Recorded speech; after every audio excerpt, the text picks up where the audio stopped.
The Senate overwhelmingly confirmed Mark Esper to be President Trump's Secretary of Defense on Tuesday with a vote of 90-8, ending the longest period without a confirmed secretary in the history of the department.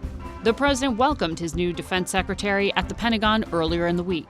We're gathered here today to celebrate the swearing-in of America's new Secretary of Defense, Mark T. Esper. Secretary Esper, your lifetime of noble service has prepared you for this immense responsibility, and that's what it is, immense responsibility.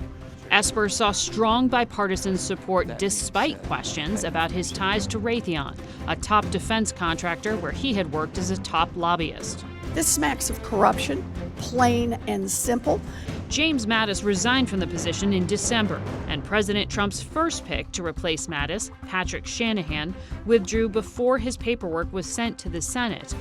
2 cabinet jobs remain unfilled in the Trump White House. Labor Secretary Alexander Acosta resigned earlier this month after questions about his handling of a sex crimes case involving Jeffrey Epstein when Acosta was a federal prosecutor in Florida.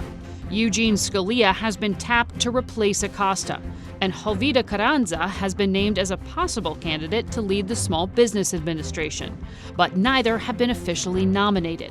And the top official at Homeland Security has yet to be named. White House Chief of Staff Mick Mulvaney, who has cabinet-level rank, is also serving in an acting capacity. With Acosta's departure, 15 of Trump's cabinet agencies will now be led by acting secretaries rather than officials who were confirmed by the Senate. But in February, the president told Face the Nation he prefers acting secretaries. You've had a lot of change up in your administration recently, an acting chief of staff, an acting interior secretary. It's easier to make moves when they're acting. So you are going to shake up? Some, and some not. Some are doing a fantastic job. Really, I like acting because I can move so quickly. The Department of Homeland Security lacks a department head, and the 3 agencies that administer the U.S. immigration system have leaders serving in an acting capacity. Kevin McAleenan runs DHS as acting director.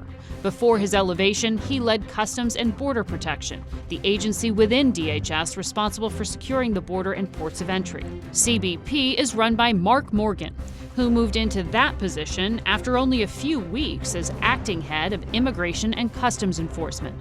The career Border Patrol official who replaced Morgan in January 2017, Ronald Vitiello, had been Mr. Trump's choice to lead ICE when Tom Homan retired in June of 2018. But the White House abruptly pulled his nomination last month. Matthew Albence has been in charge of the agency since Vitiello's departure in early April.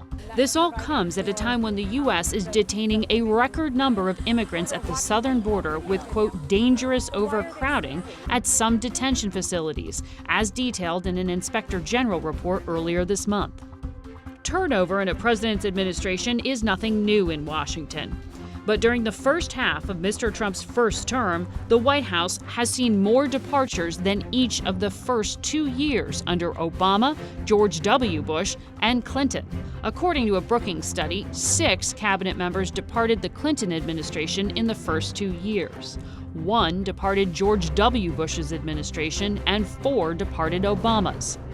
15 people have already been replaced in Trump's administration at this point in time in his presidency, including Secretary of State Rex Tillerson, Defense's General James Mattis, Attorney General Jeff Sessions, and 2 Secretaries of Homeland Security, John Kelly and Kirstjen Nielsen.